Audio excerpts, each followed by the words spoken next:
ತಿಂಗಳು ಒಂದೊಂದು ಬಂದಿದೆ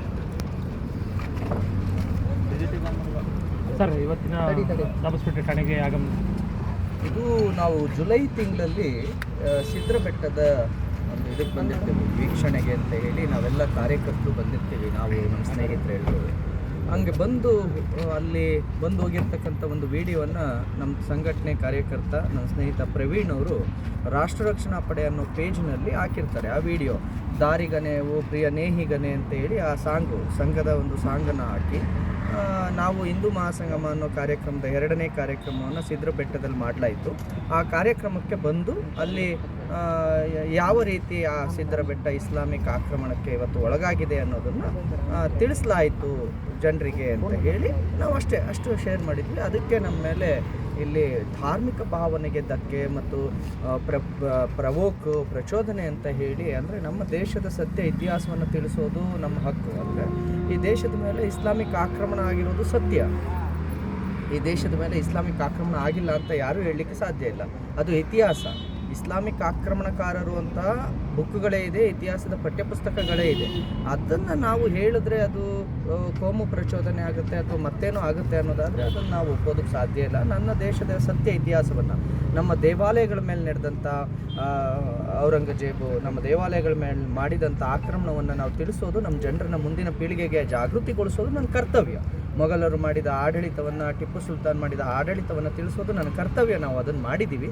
ಆದರೆ ಅದಕ್ಕೆ ಸಂಬಂಧಪಟ್ಟಂತೆ ವಾಕ್ ಸ್ವಾತಂತ್ರ್ಯ ಯಾವ ಮಟ್ಟಕ್ಕಿದೆ ಅಂತ ಅಂದರೆ, ಇವತ್ತಿನ ಈ ಕಾಂಗ್ರೆಸ್ ಸರ್ಕಾರ ಬಂದಾದ ಮೇಲೆ ನಮ್ಮ ಮೇಲೆ ಎಲ್ಲ ಕಡೆ ಕೇಸ್ ಹಾಕೋದು, ವಿನಾಕಾರಣ ಕೇಸ್ ಹಾಕುವಂಥದ್ದು. ನಾವು ಎಲ್ಲೇ ಹೋದ್ರು ಹಿಂದೂಗಳನ್ನು ಜಾಗೃತಿ ಮಾಡುವಂಥ ಯಾವುದೇ ಕಾರ್ಯಕ್ರಮವನ್ನು ಮಾಡಿದ್ರೂ ಕೂಡ ಅದಕ್ಕೆ ನಮ್ಮ ಮೇಲೆ ಕೇಸ್ ಹಾಕಿ ವಿನಾಕಾರಣ ಸ್ಟೇಷನಿಗೆ ಬರೋ ಹಂಗೆ ವಿನಾಕಾರಣ ನಮ್ಮ ಮೇಲೆ ಒತ್ತಡ ಹಾಕುವಂಥ ಕೆಲಸವನ್ನು ಕಾಂಗ್ರೆಸ್ ಬಂದ ದಿನದಿಂದ ಮಾಡ್ಕೊಂಡು ಬಂದಿದೆ. ಇದುವರೆಗೂ ಎಲ್ಲ ಕಡೆ ಎಲ್ಲೆಲ್ಲಿ ಸಾಧ್ಯವೋ ಅಲ್ಲೆಲ್ಲ ಕಡೆ ಪುನೀತ್ ಕೆರೆಹಳ್ಳಿ ಬರೀ ಜೈಲು ಸ್ಟೇಷನ್ನು ಅಲೆದಾಡ್ಕೊಂಡಿರಬೇಕೇ ಹೊರತು ಯಾವುದೇ ಹೋರಾಟವನ್ನು ಮಾಡಬಾರ್ದು ಅಂತ ಹೇಳಿ ಅಷ್ಟು ದಿನದಿಂದ ಸುಮ್ಮನೆ ಇದ್ದು. ಯಾವಾಗ ನಾವು ಬಾಂಗ್ಲಾ ವಲಸಿಗರ ವಿರುದ್ಧ ಹೋರಾಟವನ್ನು ಶುರು ಮಾಡಿಕೊಂಡ್ವು, ಈಗ ಎಲ್ಲ ಸ್ಟೇಷನ್ಗಳಲ್ಲೂ ನೋಟಿಸ್ ಕೊಟ್ಟು ಕರೆಯುವಂಥ ಪ್ರಯತ್ನವನ್ನು ಮಾಡ್ತಾ ಇದೆ. ಪ್ರತಿ ಸ್ಟೇಷನ್ಗಳಲ್ಲಿ ನೋಟಿಸ್ ಕೊಡೋದು, ವಿಚಾರಣೆಗೆ ಬನ್ನಿ, ಪ್ರತಿ ಸ್ಟೇಷನಲ್ಲಿ ನೋಟಿಸ್ ಕೊಡೋದು, ವಿಚಾರಣೆಗೆ ಬನ್ನಿ ಅಂತ. ಇವತ್ತು ಇಲ್ಲಿ ವಿಚಾರಣೆಗೆ ಬಂದು ಮಾಡಿದ್ದೀವಿ. ಇಲ್ಲಿ ನಮ್ಮ ಆತ್ಮೀಯರು ಸ್ನೇಹಿತರಾದಂಥ ಲಿಂಗರಾಜು ಅವರು ನಮಗೆ ಜಾಮೀನು ಕೊಟ್ಟಿದ್ದಾರೆ. ಬಹಳ ತುಂಬ ಹೃದಯ ಧನ್ಯವಾದಗಳು. ಲಿಂಗರಾಜು ಅವರು ನಮಗೆ ಇವತ್ತು ಇಲ್ಲಿ ಜಾಮೀನು ಕೊಟ್ಟು ನಮಗಿಲ್ಲಿ ಸ್ಟೇಷನ್ನಲ್ಲಿ ಬೇಲಾಯಿತು. ನಾವು ನಮ್ಮ ಹೇಳಿಕೆಯನ್ನು ಕೊಟ್ಟಿದ್ದೀವಿ. ಇಲ್ಲೇ ನೆಲಮಂಗಲದ ಎಲ್ಲ ಶಶಿಯವರು ಆಗಿರ್ಬೋದು, ನಮ್ಮ ದೀಪಕ್ ತಲ್ವಾರ್ ಅವರಾಗಿರ್ಬೋದು, ಎಲ್ಲರೂ ಕೂಡ ಅವರಿವರು ಅಂತೇನಿಲ್ಲ, ಎಲ್ಲ ಕಾರ್ಯಕರ್ತರು ಇವತ್ತು ನಮ್ಮ ಜೊತೆಗೆ ಇಲ್ಲಿ ದಾಬಸ್ಪೇಟೆಯಲ್ಲಿ ಬಂದು ನಿಂತಿದ್ದಾರೆ. ದಾಬಸ್ಪೇಟೆ ಎಲ್ಲ ನನ್ನ ಹಿಂದೂ ಕಾರ್ಯಕರ್ತರಿಗೆ ಮತ್ತು ನಮ್ಮ ಜೊತೆಗೆ ನಿಂತಂಥ ಎಲ್ಲ ಕಾರ್ಯಕರ್ತರಿಗೆ ನಾನು ಧನ್ಯವಾದ ತಿಳಿಸ್ತೀನಿ. ನಾನು ಒಂದಂತೂ ಹೇಳ್ತೀನಿ, ನೀವು ಕೇಸ್ಗಳನ್ನು ಹೀಗೆ ಆಗ್ತಾನೇ ಇರಿ. ನೀವು ಎಲ್ಲೆಲ್ಲಿ ಕೇಸ್ ಹಾಕ್ತಿರೋ ಅಲ್ಲೆಲ್ಲ ಹಿಂದೂಗಳು ಜಾಗೃತರಾಗ್ತೀವಿ, ನಾವು ಸಂಘಟಿತರಾಗ್ತೀವಿ. ಈಗ ನಾನು ಇಲ್ಲಿ ಕೇಸ್ ಹಾಕಿಲ್ಲ ಅಂದರೆ ಇಷ್ಟು ಜನರ ಪರಿಚಯ, ಇಷ್ಟು ಜನ ನನ್ನ ಜೊತೆಗೆ ನಿಲ್ತಿರ್ಲಿಲ್ಲ ಅಲ್ಲ. ಈಗ ಇವರೆಲ್ಲ ಬಂದಿರೋದು ನನ್ನ ಜೊತೆಗೆ ನಿಲ್ಲಲಿಕ್ಕೆ. ನೀವು ಹಿಂಗೆ ಮಾಡ್ತಾನೇ ಇದ್ದರೆ, ಈ ರೀತಿ ಸುಳ್ಳು ಪ್ರಕರಣಗಳನ್ನ ದಾಖಲಿಸಿ ಪುನೀತ್ ಕೆರೆಹಳ್ಳಿನ ಕುಗ್ಗಿಸ್ಬೋದು ಅಂದ್ಕೊಂಡ್ರೆ ಅದು ನಿಮ್ಮ ಕನಸಿನ ಮಾತು.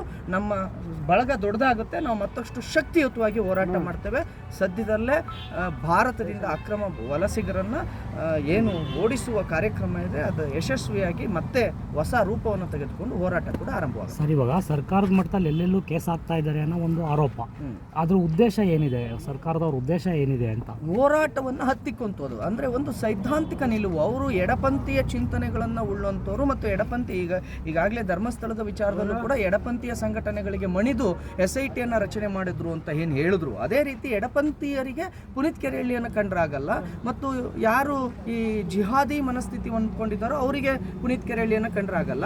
ಅವರ ಮನವೊಲಿಸುವುದಕ್ಕೆ ಪುನೀತ್ ಕೆರೆಹಳ್ಳಿಯನ್ನು ಕಟ್ಟಾಕಬೇಕು. ಮತ್ತು ಪುನೀತ್ ಕೆರೆಹಳ್ಳಿಯ ಹೋರಾಟಗಳು ಕಾಂಗ್ರೆಸ್ ಸರ್ಕಾರಕ್ಕೆ ದಿನೇ ದಿನೇ ಅವರ ವೋಟ್ ಬ್ಯಾಂಕಿಗೆ ತೊಂದರೆ ಕೊಡ್ತಾ ಇರೋದ್ರಿಂದ, ಅವರ ಸಿದ್ಧಾಂತಕ್ಕೆ ವಿರುದ್ಧ ಆಗಿರೋದ್ರಿಂದ ಪುನೀತ್ ಕೆರೆಹಳ್ಳಿನ ಕಟ್ಟಾಕಬೇಕು. ಯಾವಾಗ ಪುನೀತ್ ಕೆರೆಹಳ್ಳಿನ ಕಟ್ಟಾಕ್ಲಲ್ವೋ ಆಗ ಎಡಪಂಥೀಯ ಸಂಘಟನೆಗಳು ಅವ್ರ ವಿರುದ್ಧ ಮುಗಿ ಬೀಳ್ತವೆ. ಅವರ ಮನವೊಲಿಸೋದಕ್ಕೋಸ್ಕರ ಮತ್ತು ತನ್ನ ವೋಟ್ ಬ್ಯಾಂಕನ್ನು ಮುಂದಿನ ಎಲೆಕ್ಷನ್ಗೆ ಉಳಿಸ್ಕೊಳ್ಳೋದಕ್ಕೋಸ್ಕರ ಪುನೀತ್ ಕೆರೆಹಳ್ಳಿನ ಕಟ್ಟಾಕುವ ಪ್ರಯತ್ನ ಮಾಡ್ತಾ ಇದ್ದಾರೆ. ಮತ್ತು ಏನು ಅಕ್ರಮ ಬಾಂಗ್ಲಾ ವಲಸಿಗರು ಈಗಿದ್ದಾರಲ್ಲ, ಇದ್ರ ವಿರುದ್ಧ ನಾವು ಬೃಹತ್ ಕಾರ್ಯಾಚರಣೆಯನ್ನು ಆರಂಭಿಸಿದ ಈ ಸಮಯದಲ್ಲಿ ಎಲ್ಲ ಸ್ಟೇಷನಿಂದ ನೋಟಿಸ್ ಬರ್ತಾ ಇದೆ, ಪ್ರತಿ ಸ್ಟೇಷನಿಂದ ನೋಟಿಸ್ ಬರ್ತಾ ಇದೆ. ಇದು ಯಾಕೆ ಅನ್ನೋದನ್ನ ನೀವೇ ತಿಳ್ಕೊಬೇಕು. ಆ ಮುಂದಿನ ದಿನಗಳಲ್ಲಿ ಇದೇ ಥರ ಆದರೆ ನಿಮ್ಮ ನಿಲುವು ಏನಿದೆ ಸರ್? ಇದು ನನ್ನ ನಿಲುವಲ್ಲ. ನೀವು ಹಿಂಗೆ ಪುನೀತ್ ಕೆರೆಹಳ್ಳಿಗೆ ತೊಂದರೆ ಕೊಡ್ತಾ ಇದ್ರೆ ಇಡೀ ರಾಜ್ಯಾದ್ಯಂತ ಹಿಂದೂ ಕಾರ್ಯಕರ್ತರು ಬೀದಿಗಿಳಿತಾರೆ. ನೀವು ಹಿಂಗೆ ತೊಂದರೆ ಕೊಟ್ಟು ಸ್ಟೇಷನಿಗೆ ಕರೆಸ್ಕೊಂತಾನೆ ಇದ್ರೆ ಕೇವಲ ದಾಬಸ್ಪೇಟೆಲ್ಲ ಇಡೀ ರಾಜ್ಯದ ಹಿಂದೂ ಕಾರ್ಯಕರ್ತರು ಬೀದಿಗಿಳಿತಾರೆ.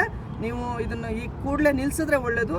ಇಲ್ಲ ಅಂತ ಅಂದರೆ ಪುನೀತ್ ಕೆರೆಹಳ್ಳಿ ಪರವಾಗಿ ರಾಜ್ಯ ಬರೀ ದಾಬಸ್ಪೇಟೆ ಅಲ್ಲ, ಜಿಲ್ಲೆಯಲ್ಲೂ ಬೀದಿಗಿಳಿಯುವಂಥ ಕಾರ್ಯಕರ್ತರಿದ್ದಾರೆ. ಬೀದಿಗಿಳಿದು ಪ್ರತಿಭಟನೆ ಮಾಡೇ ಮಾಡ್ತಾರೆ. ಸರ್, ರಾಜಕೀಯವಾಗಿ BJP ಇರ್ಬೋದು ಅಥವಾ ಬೇರೆ ಪಕ್ಷಗಳು ಹಿಂದೂಗಳನ್ನ ವೋಟ್ ಬ್ಯಾಂಕ್ ಆಗಿ ಬಳಸ್ತಿರೋವಂಥವ್ರು, ಅವ್ರು ಯಾಕೆ ಸಂಘಟನೆ ಅಂತ ನಿಮ್ಮಂಥವ್ರಿಗೆ ಯಾಕೆ ಸಪೋರ್ಟ್ ಕೊಡ್ತಾ ಇಲ್ಲ ಅಂತ? ಅಲ್ಲ, ಈಗ ನಾವು ಅವ್ರು ಸರ್ಕಾರದಲ್ಲಿದ್ದರೆ ಕೇಳಬಹುದು. ಈಗ ಅವರು ಅಧಿಕಾರದಲ್ಲಿ ಇಲ್ಲ, ಅವರು ಸಪೋರ್ಟ್ ಮಾಡ್ತಿದ್ದಾರೆ. ಮೊನ್ನೆ ವಿಜಯೇಂದ್ರ ಅವರು ಟ್ವೀಟ್ ಮಾಡಿದ್ದಾರೆ, CT ರವಿ ಅವರು ಕೂಡ ಟ್ವೀಟ್ ಮಾಡಿದ್ದಾರೆ.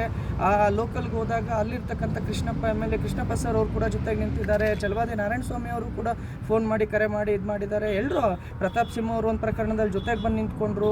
ಭರತ್ ಶೆಟ್ಟಿ ಅವರು ಮಂಗಳೂರಿಂದ ಟ್ವೀಟ್ ಮಾಡಿದ್ದಾರೆ. ಇಲ್ಲ ಅಂತೇನಿಲ್ಲ, ಅವರು ಎಲ್ಲರೂ ಕೂಡ ಯಾರ್ಯಾರು ಜೊತೆಗೆ ನಿಲ್ಲಬೇಕು, ಯಾವ್ಯಾವ ರೀತಿ ನಿಲ್ಬೋದು ಆ ರೀತಿ ನಿಂತಿದ್ದಾರೆ. ನಿಂತಿಲ್ಲ ಅಂತ ಹೇಳೋದು ಸುಳ್ಳಾಗುತ್ತೆ, ತಪ್ಪಾಗುತ್ತೆ. ನಿಂತಿದ್ದಾರೆ. ಆದರೂ ಕೂಡ ಕೆಲವೊಂದು BJPಗರು ನಿಮ್ಮ ವಿರುದ್ಧನೇ ಒಂದಷ್ಟು ಪೋಸ್ಟ್ಗಳನ್ನ ಹಾಕುವಂಥದ್ದು, ಇಲ್ಲಿ ಲೋಕಲ್ನಲ್ಲಿ ಮಾಡುವಂಥ ಕೆಲಸ ಕೆಲವರು ಮಾಡಿದ್ದಾರೆ ಅಂತ ಗೊತ್ತಿಲ್ಲ. ಈಗ ಅವರು ಬದಲಾಗಿದ್ದಾರೋ ಏನೋ. ಆಗ ಒಂದು ಸಂದರ್ಭದಲ್ಲಿ ಆ ರೀತಿ ಮಾಡಿದ್ರು, ಅದು ನನ್ನ ಗಮನಕ್ಕೂ ಬಂದಿತ್ತು.